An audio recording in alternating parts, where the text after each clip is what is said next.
Today's topic is optical network concepts. So here what we are supposed to know is there is a network which utilizes the optical fiber for the transmission medium's sake, and this will provide the connection between many users to enable them to communicate with each other by transporting the information from a source to the destination. This process requires an optical network structure which looks something like this. So here in this particular optical network structure, we see multiple entities involved. The first entity happens to be the optical node. The next is the optical fiber link, which is the physical link. And next is the light path represented by the term lambda. So here in this, what we are supposed to understand is one particular network structure involves multiple nodes, in which the one which transfers the data is called as the source node and the other which receives is called as the destination node. Next is, it may require an intermediate stage to process the data for the control operations. So if this particular node has to transfer the data to another node, so this may require the direct connection sometimes, or sometimes it may require the intermediate transfer with the help of some other node. This is all for the control operation sake.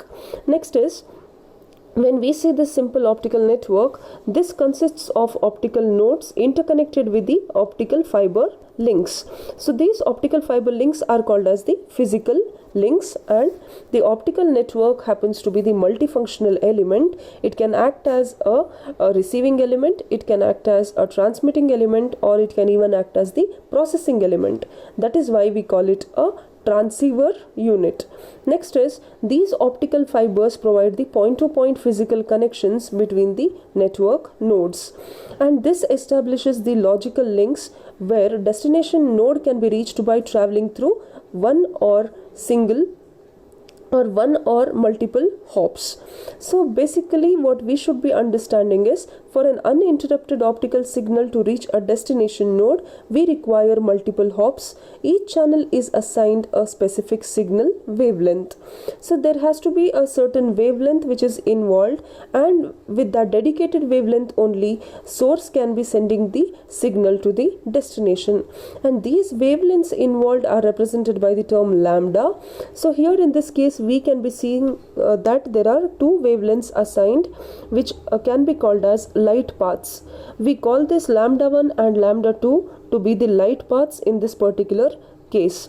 So a signal carried on a dedicated wavelength from a source to destination can be called as a light path, which is represented by the term lambda. So in this particular case, we can see that there are two wavelengths or two light paths, that is lambda 1 and lambda 2.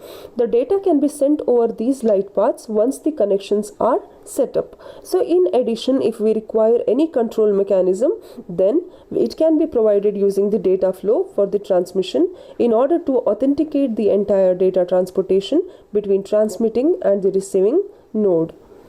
So this is all about the optical network concept.